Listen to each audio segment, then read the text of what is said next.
يا ده السعر غالي قوي.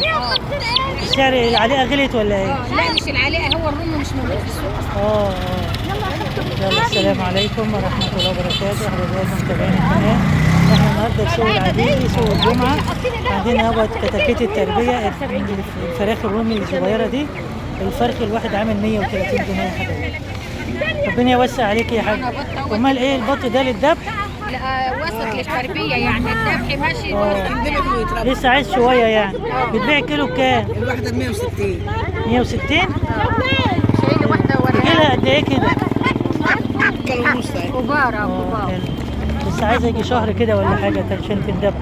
عايزه تقعد شهر. حبيبي بقى اسكت انت خالص. عايز شمورتك.